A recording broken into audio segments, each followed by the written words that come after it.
Assalamualaikum warahmatullahi wabarakatuh. Sahabat muslim rahimakumullah.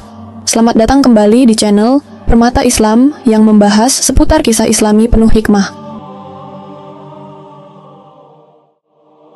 Yerusalem kota tua yang menjadi saksi bagi tiga agama besar dunia, Islam, Nasrani, dan Yahudi. Dari sinilah sejak ribuan tahun lalu, nubuat tentang akhir zaman selalu berputar. Dan dari sinilah pula, pada suatu malam yang tidak dicatat oleh sejarah resmi, terjadi sebuah peristiwa yang akan mengubah arah dunia.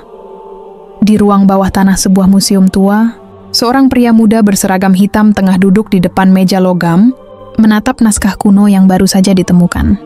Namanya Edward Langdon, agen lapangan dari Badan Intelijen Inggris. MI6-IA dikenal cerdas, skeptis, dan dingin dalam bekerja. Namun malam itu, ada sesuatu yang membuat tangannya bergetar dan naskah yang ia buka bukan sembarang dokumen arkeologis, tulisan Arab kuno di atas kulit binatang. Itu tampak jelas memuat kata yang selama ini hanya ia dengar dari laporan intel dan kisah para teolog Timur Tengah. Al-Mahdi, Edward, menatapnya lama. Ia bukan seorang muslim, tapi telah bertahun-tahun bekerja di kawasan Timur Tengah, dan tahu betul betapa nama itu menimbulkan kegelisahan di banyak lingkaran kekuasaan. Nama yang dipercaya umat Islam sebagai simbol keadilan terakhir, namun oleh sebagian kalangan elit global dianggap sebagai ancaman bagi tatanan dunia baru. Beberapa hari sebelumnya, satuan khusus MI6 menerima laporan dari informan Vatikan bahwa di bawah reruntuhan sebuah biara kuno di Yerusalem Timur ditemukan serangkaian catatan yang diduga berasal dari masa Bani Israel. Catatan itu konon berisi nubuat para nabi yang menyinggung tentang pemimpin dari Timur yang akan mengguncang kekuasaan dunia pada akhir zaman. Vatikan memerintahkan agar temuan itu diamankan. Namun entah bagaimana, salinannya lebih dulu sampai ke tangan MI6, dan Edward ditugaskan untuk memeriksa keasliannya. Namun saat ia menyalakan lampu ultraviolet dan membaca dengan lebih cermat, darahnya seakan berhenti mengalir. Teks di ujung naskah itu berbunyi, "Dan apabila tanda itu muncul dari tanah haram, maka keturunan dari Muhammad akan menampakkan dirinya di sisi Ka'bah. 313 orang alim akan mengenalinya, dan bumi akan bersiap menyambut masa keadilan." Edward menatapnya tak berkedip. Ia pernah mendengar kutipan itu, tapi bukan dari dunia intelijen. Itu adalah bagian dari hadits yang sering disebut oleh para ulama muslim. Bagaimana mungkin catatan seperti ini muncul di bawah bangunan peninggalan Bani Israel? Keesokan paginya, Edward memanggil rekan analisnya, Dr. Helen Morris, seorang ahli manuskrip kuno dari Oxford.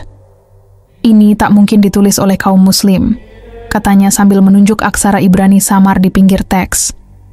Helen mengangguk, wajahnya pucat. Yang lebih aneh, tulisan ini berasal dari abad pertama Masehi, sebelum Islam muncul. Ruangan menjadi hening. Edward menatap layar tablet di depannya, menampilkan hasil analisa karbon. Semua data menunjukkan satu hal, naskah itu asli. Kalau benar begitu, gumamnya perlahan, maka seseorang sudah menubuatkan kemunculan Imam Mahdi, bahkan sebelum kelahiran Nabi Muhammad. Sementara itu, di tempat lain, di London, markas besar MI6 sedang bergejolak. Laporan Edward telah memicu reaksi berantai di kalangan pejabat tinggi. Dokumen itu dikategorikan threat level Omega, istilah internal untuk ancaman yang bisa mengguncang sistem ideologis global. Bagi sebagian kalangan rahasia, munculnya Imam Mahdi bukan sekadar mitos keagamaan. Itu adalah tanda dimulainya akhir dominasi kekuatan Barat atas dunia. Sebuah rapat tertutup diadakan di bawah tanah Gedung Putih pada malam yang sama, dihadiri oleh perwakilan NATO, CIA, dan juga intel dari Zionis Israel. Mereka membahas hal yang sama. Apakah benar nubuat ini mulai terjadi? Dan jika benar, bagaimana menghentikannya? Namun Edward, yang kini telah membaca seluruh isi naskah, justru mulai merasakan sesuatu yang berbeda. Semakin ia membaca, semakin jiwanya diguncang. Di antara kalimat-kalimat kuno itu, ia menemukan kutipan lain yang membuat hatinya bergetar. "Dan ketika langit di atas Baitullah menyala 3 malam berturut-turut, ketahuilah bahwa waktu itu telah dekat. Dunia akan menyaksikan pemimpin dari timur yang membawa keadilan yang telah lama hilang." Edward tak bisa tidur malam itu.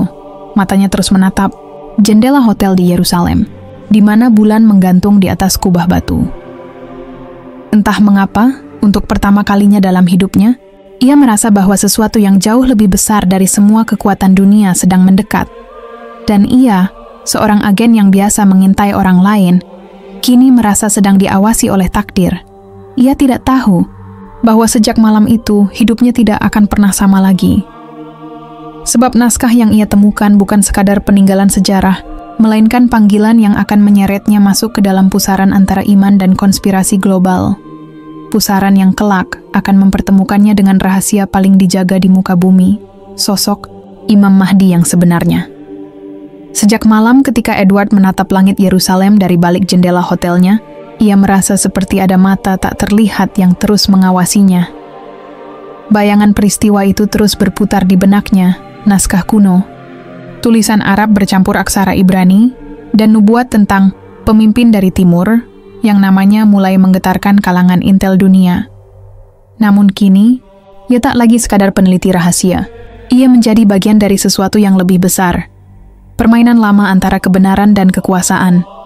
Pagi itu, Edward berangkat ke kedutaan Inggris dengan wajah tegang. Ia hendak menyerahkan laporan akhir hasil analisa naskah kepada atasannya di London. Namun setibanya di sana, ia mendapati sesuatu yang tidak masuk akal. Laptop pribadinya hilang. Brankas yang menyimpan hasil pemindaian naskah terbuka paksa, dan lebih mengerikan lagi, semua file digital mengenai penemuan itu telah terhapus dari sistem utama MI-SIM di Yerusalem. Ia segera menelepon Helen, namun tidak ada jawaban. Saat ia mendatangi kamar rekan analisnya di hotel, pintunya sudah terbuka, kertas-kertas berserakan, lampu masih menyala, namun Helen lenyap tanpa jejak. Satu-satunya yang tertinggal hanyalah catatan kecil di meja dengan tulisan tangan Helen. Mereka tahu, pergi dari sini sebelum terlambat. Ketika Edward turun ke lobi hotel, dua pria bersetelan hitam sudah menunggunya. Salah satunya memperlihatkan identitas palsu sebagai staf diplomatik. Mr. Langdon, kami diminta untuk mengantar Anda ke bandara, katanya datar. Namun naluri agen dalam diri Edward langsung membaca kejanggalan. Ia pura-pura mengangguk, lalu tiba-tiba berlari ke pintu belakang. Suara tembakan nyaris menembus dinding marmer. Peluru-peluru menyalak dalam keheningan pagi Yerusalem. Ia berlari melewati gang sempit, menembus pasar tua, hingga akhirnya melompat masuk ke dalam taksi tua yang dikendarai seorang pria Arab berusia paruh baya. "Bandara?" tanya si sopir Edward menggeleng cepat. "Tidak. Bawa aku kemanapun yang tidak ada sinyal." Taksi itu berhenti di daerah Kidron Valley, di pinggiran Yerusalem Timur. Dari sana, ia bisa melihat bayangan kompleks Masjid Al-Aqsa di kejauhan, bersinar di bawah terik matahari. Namun pikirannya tidak lagi fokus pada pemandangan itu. Ia tahu, semua ini bukan sekadar tentang penemuan arkeologis. Ada sesuatu yang jauh lebih dalam. Sesuatu yang membuat kekuatan besar dunia rela membungkam siapapun yang menyentuhnya. Sore itu, Edward membuka salinan catatan kecil yang sempat ia selamatkan di flash drive tersembunyi. Ada satu paragraf dalam naskah kuno itu yang sebelumnya tidak ia perhatikan. Dan kaum dari barat akan berusaha memadamkan cahaya itu. Namun Allah akan menjaganya, meski seluruh dunia bersekongkol untuk memadamkannya. Ia membaca kalimat itu berulang kali. Bulu kuduknya berdiri. Kalimat itu seolah menjawab pertanyaan yang sejak awal menekan dadanya. Mengapa dunia intelijen begitu takut pada nama Mahdi? Di sisi lain bumi, di London, rapat darurat kembali digelar. Direktur MI6 memerintahkan pencarian terhadap Edward Langdon. Dalam laporan resmi disebutkan bahwa ia membawa data rahasia negara. Namun di balik layar, semua tahu bahwa Edward memegang sesuatu yang lebih berbahaya daripada senjata nuklir. Kebenaran yang bisa menggoyahkan konstruksi ideologi dunia modern. Tak lama kemudian, berita palsu beredar di media internasional. Seorang agen Inggris dilaporkan mengkhianati negaranya dan menjual dokumen rahasia ke Timur Tengah. Nama Edward dicoret dari sistem DOT, nomor paspornya dibatalkan. Dalam hitungan jam, ia berubah dari agen elit menjadi buronan internasional. Malamnya, Edward bersembunyi di reruntuhan rumah batu dekat lembah Kidron. Ia memandangi peta kuno di tangannya. Salinan sebagian kecil dari naskah yang berhasil ia selamatkan. Di salah satu sisi peta itu, ada tanda kecil di wilayah Hijaz, dilingkari tinta merah pudar. Tulisan di bawahnya berbunyi, Baitullah. Tempat cahaya itu akan muncul. Edward menarik napas panjang. Ia mulai memahami arah naskah itu menunjuk. Makkah adalah sebuah tempat yang selama ini hanya ia dengar dalam laporan intelijen tentang aktivitas keagamaan. Namun kini, semua tanda mengarah ke sana. Sebelum fajar menyingsing, ia bertemu kembali dengan si sopir taksi yang membantunya kabur. Lelaki tua bernama Abdul Karim, warga Palestina yang dahulu pernah menjadi penerjemah di kantor UNESCO. Abdul menatap Edward dalam diam, lalu bertanya perlahan, "Engkau mencari sesuatu yang tidak semua orang boleh tahu? Wahai orang Inggris, apakah engkau yakin sanggup menanggungnya?" Edward menatapnya lama, lalu menjawab dengan suara rendah, "Aku tidak tahu lagi apakah ini pencarian, atau aku sedang dipanggil." Abdul tersenyum samar. "Kalau begitu bersiaplah, sebab setiap orang yang mendekati rahasia Ka'bah tidak akan kembali sama seperti sebelumnya." Beberapa hari kemudian, Edward meninggalkan Yerusalem melalui jalur rahasia menuju Amman, lalu ke Jeddah. Ia menggunakan identitas palsu milik salah satu agen yang telah tewas diam-diam di Timur Tengah. Selama perjalanan, ia mulai mencatat semua hal yang telah terjadi, bukan untuk laporan, tapi sebagai kesaksian pribadi. Ia tahu, mungkin suatu hari nanti tidak akan ada yang mempercayainya. Sementara itu, di layar televisi hotel kecil tempat ia menginap di Yordania, muncul berita mengejutkan. Kekacauan melanda Makkah. Ribuan jamaah melaporkan fenomena aneh di sekitar Ka'bah. Kilatan cahaya di langit yang tidak diketahui. Sumbernya, Edward menatap layar itu. Lama tangannya perlahan mengepal, semua firasatnya mengarah. Pada satu hal, peristiwa yang tertulis dalam naskah kuno itu sedang mulai terjadi, dan tanpa menunggu lama, ia memutuskan ia akan menuju Makkah, tempat di mana kebenaran dan konspirasi global akan bertemu dalam satu garis takdir. Langit Jeddah berwarna keemasan. Ketika pesawat yang ditumpangi Edward Langdon mendarat, udara panas menyambutnya, bercampur dengan aroma asin laut merah dan debu pasir. Ia menyamar sebagai konsultan arkeologi asal Kanada, membawa paspor palsu dengan nama Daniel Hart, lengkap dengan visa umrah yang diperoleh melalui jaringan bawah tanah Abdul Karim. Namun di balik senyum sopan dan langkah tenangnya, ia tahu setiap kamera pengintai di bandara mungkin telah mengenal wajah aslinya. Di ruang kedatangan, dua pria berpakaian gamis putih terlihat mengamati setiap penumpang yang lewat. Gerak tubuh mereka terlalu rapi untuk ukuran jamaah biasa. Edward menundukkan kepala, mempercepat langkahnya menuju pintu keluar. Begitu ia keluar, sebuah mobil SUV hitam menyalip di belakangnya. Ia berbelok cepat ke arah deretan taksi, masuk ke salah satunya tanpa bicara sepatah kata pun. "Saya mau ke Makkah," katanya pelan. Sopirnya, lelaki Arab muda dengan sorban hitam, hanya mengangguk dan menyalakan mesin. Sepanjang jalan menuju Makkah, gurun membentang sunyi. Di kejauhan, menara-menara masjid mulai tampak, berkilau disinari matahari sore. Namun di balik keindahan itu, Edward merasakan sesuatu yang lain, semacam tekanan spiritual yang tak bisa dijelaskan dengan logika. Ia, seorang agen yang selama ini hidup dengan data dan logika, kini sedang melangkah ke wilayah di mana nalar modern tampak tak berdaya. Sesampainya di Makkah, suasana kota suci itu membuatnya nyaris tertegun. Ratusan ribu jamaah berjalan di jalanan yang dipenuhi cahaya neon. Hotel-hotel tinggi menjulang seperti benteng modern mengelilingi Masjidil Haram. Ia berdiri di depan kompleks itu, menatap menara megah yang seolah menembus langit. Namun hatinya bergemuruh. Ia tahu, di balik lautan manusia ini, ada sesuatu yang sedang disembunyikan. Malamnya, Edward duduk di pelataran hotel kecil dekat Bab Al-Fahd. Ia membuka kembali catatan digital dari naskah kuno yang ia simpan di flash drive. Ada simbol yang kembali menarik perhatiannya. 3 lingkaran kecil yang saling bertautan, dengan tulisan Arab halus di bawahnya. 313, penjaga dari kebenaran terakhir. Ia menatap simbol itu lama. 313, angka yang muncul pula dalam laporan-laporan rahasia MI6 tentang doktrin Islam terkait sosok misterius bernama Imam Mahdi. Namun, yang membuatnya gelisah bukan angka itu, melainkan fakta bahwa beberapa bulan terakhir, intelijen dari berbagai negara, Mossad, CIA, bahkan Vatikan juga sedang memburu data tentang kelompok 313. Keesokan harinya, Edward berbaur dengan jamaah di sekitar Ka'bah. Ia menutupi wajahnya dengan kain putih, mengenakan pakaian ihram sederhana, mencoba melebur di antara lautan manusia. Namun pandangannya tertuju pada satu hal. Kilasan cahaya samar di sisi utara pelataran, seperti pantulan dari sebuah benda logam yang digenggam seseorang. Ia mengikuti sumber cahaya itu perlahan. Di dekat pilar marmer, ia melihat 3 pria berwajah Timur Tengah sedang berbicara pelan dalam bahasa Arab klasik. Salah satu dari mereka memegang lembaran tua berwarna kekuningan, dilindungi dalam wadah kaca kecil.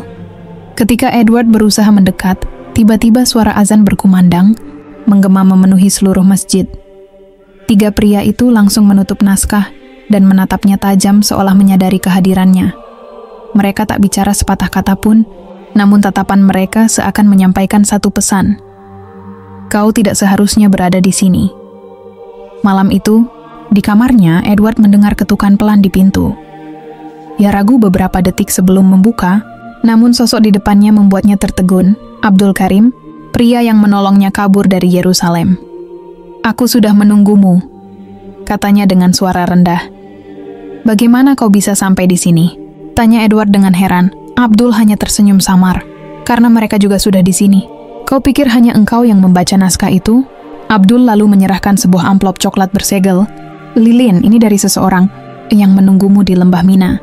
Ia bilang, hanya engkau yang bisa memahami isi catatan itu sepenuhnya. Edward membuka amplop itu, di dalamnya ada foto satelit, wilayah Makkah dan sebuah potongan peta kuno yang telah diperbarui dengan garis koordinat digital. Di pojok kanan bawah, terdapat cap berbentuk bulan sabit dan tanda tangan misterius, Al-Muraqib. Siapa dia? Tanya Edward. Orang yang menjaga kebenaran itu tetap tersembunyi, jawab Abdul dengan tenang. Dan ia tahu, waktu hampir habis. Keesokan harinya, Edward menuju lembah Mina dengan menyamar sebagai peneliti dokumenter. Ia membawa kamera kecil dan peralatan sederhana untuk merekam. Udara terasa kering, tapi suasana di sana tampak berbeda dari Makkah. Lebih tenang, lebih sunyi, seakan menyimpan sesuatu yang dalam. Di salah satu tenda putih di pinggiran lembah, ia bertemu dengan seorang lelaki tinggi berjubah putih dan bersorban keperakan. Wajahnya teduh, matanya memancarkan wibawa yang sulit dijelaskan. Ia memperkenalkan diri dengan nama Sheikh Umar dan berkata tanpa basa-basi, "Engkau datang dari jauh, membawa sesuatu yang telah lama kami jaga." Edward mengernyit, menatapnya lekat-lekat. Sheikh Umar melanjutkan, "Naskah yang kau temukan di Yerusalem bukan milik satu bangsa.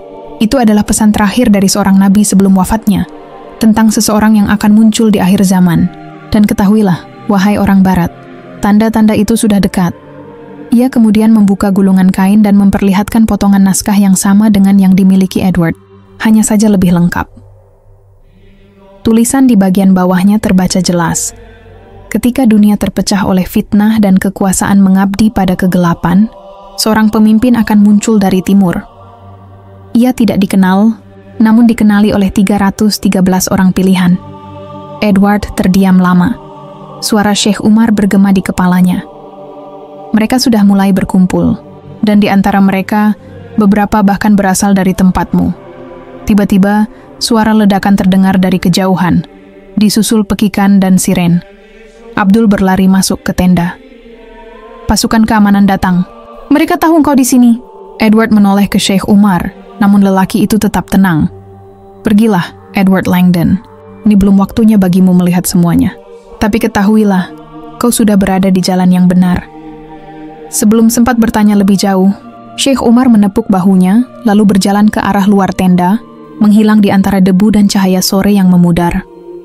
Edward berlari menembus barisan tenda, sementara di langit Makkah, helikopter berputar dengan lampu sorot mencari seseorang. Ia tahu, perburuan itu kini bukan hanya antara agen dan pengkhianat, tapi antara mereka yang ingin menjaga rahasia langit dan mereka yang berusaha menguburnya selamanya. Debu gurun masih berputar di udara ketika Edward berlari di antara tenda-tenda putih. Sirene meraung dari arah utara, lampu sorot helikopter memantul di pasir menciptakan bayangan panjang. Nafasnya memburu, tapi genggamannya pada naskah itu tak goyah. Seolah lembar kuno itu satu-satunya alasan ia masih hidup. "Ke arah bukit timur," seru Abdul. "Ada jalan bawah menuju jalur servis lama." Mereka berlari menembus kegelapan, melewati celah batu, hingga menemukan pintu besi tersembunyi di balik dinding karang. Di baliknya, udara lembab dan gelap hanya diterangi senter kecil. Terowongan itu berliku, panjang, dan sunyi, seakan menelan setiap langkah mereka. Saat mereka berhenti untuk beristirahat, Edward menatap naskahnya. Tinta yang memudar kini memancarkan kilau samar, dan ia melihat kata yang sebelumnya tak disadarinya, Al-Mazhar, tempat munculnya Abdul menatapnya lama. Itu bukan tempat biasa, Langdon. Itu tanda. Mereka keluar dari terowongan saat fajar hampir menyingsing. Langit Makkah masih gelap, tapi di ufuk timur, cahaya lembut mulai muncul. Dari kejauhan, menara Masjidil Haram tampak berkilau, namun suasananya seolah menahan napas. Abdul menunjuk ke arah bukit kecil di dataran Arafah. Di sanalah titik yang disebut dalam naskah. Di sanalah semua dimulai. Mereka berjalan ke atas bukit. Angin berhembus kencang, membawa debu dan keheningan. Edward membuka naskah itu, lalu menaruhnya di atas tanah. Tulisan Arab di atasnya tampak bersinar seiring cahaya fajar menyentuhnya. Huruf-huruf itu membentuk kalimat terakhir. Ketika malam berakhir di Arafah, bumi akan bersaksi atas kebangkitan pemimpin dari timur. Edward menatap langit. Jadi ini tanda tentang Imam Mahdi? Abdul mengangguk pelan, dan dunia sudah mengetahuinya. Tapi mereka tak ingin itu terjadi. Itulah sebabnya kau dikejar. Karena kau membawa bukti bahwa firman lama itu bukan mitos, tapi nubuat yang sedang terwujud. Tiba-tiba, suara kendaraan terdengar dari kejauhan. Sorotan lampu membelah kabut pagi. Pasukan bersenjata mendekat dari arah barat, meneriakan peringatan keras dalam bahasa Arab dan Inggris. Letakkan dokumen itu di tanah. Anda dalam pengawasan internasional. Edward menatap Abdul. Mereka akan menghancurkan naskah ini. Abdul hanya tersenyum. Tidak, Langdon. Rahasia ini bukan milik manusia lagi. Ia menggenggam naskah itu, lalu menekannya ke tanah. Dalam sekejap, angin berputar kencang, dan huruf-huruf Arab di atas naskah menyala terang, membentuk cahaya yang naik ke langit, lurus menuju arah Ka'bah. Para prajurit berhenti, sistem komunikasi mereka mati total. Langit di atas Makkah berubah, bintang-bintang tampak bergerak, membentuk satu garis cahaya yang mengarah ke timur. Edward menatap ke langit dengan mata terbelalak. Apa yang kau lakukan, Abdul? Abdul menatapnya tenang. Aku hanya membuka apa yang telah ditakdirkan. Kini rahasia itu kembali kepada pemiliknya. Ledakan keras terdengar. Pasir berhamburan. Edward jatuh tersungkur. Ia menoleh. Tapi Abdul sudah tak ada di tempatnya. Naskah itu pun lenyap. Hanya tersisa abu halus berkilau yang berterbangan ke arah timur, menuju cahaya fajar. Ketika pasukan tiba di bukit, mereka hanya menemukan Edward pingsan di antara debu. Tidak ada naskah. Tidak ada bukti. Hanya tanah yang hangat seperti baru terbakar cahaya. Beberapa hari kemudian, laporan resmi dikeluarkan. Agen Inggris, Edward Langdon, dinyatakan hilang di kawasan Mina. Tidak ditemukan jasad, hanya serpihan peralatan dan pakaian. Operasi dinyatakan tertutup. Namun di lingkaran intelijen Vatikan dan Mossad, beredar kabar lain bahwa sebelum hilang, Langdon sempat mengirim satu pesan terenkripsi ke markas lamanya di London. Pesan itu hanya berisi satu kalimat, ia telah muncul, namun dunia belum mengenalinya. Dan sejak hari itu, di antara peziarah yang datang ke Makkah, beberapa mengaku pernah melihat seorang pria asing berpakaian sederhana, berjalan di pelataran Masjidil Haram dengan langkah tenang. Tanpa nama, tanpa bayangan, seolah waktu tak menyentuhnya. Tak ada yang tahu siapa dia. Tapi di dunia intelijen, nama Edward Langdon berubah menjadi legenda. Seorang agen yang menghilang setelah menemukan rahasia langit tentang sosok yang dijanjikan akan mengubah dunia. Kisah ini adalah perpaduan antara sejarah Islam, nubuat tentang Imam Mahdi, dan rekonstruksi fiksi modern yang menelusuri sisi gelap konspirasi dunia. Sebagian terinspirasi dari riwayat-riwayat yang sahih, sebagian lagi adalah imajinasi yang dirangkai untuk menggambarkan betapa besar rahasia yang kelak akan terungkap menjelang akhir zaman.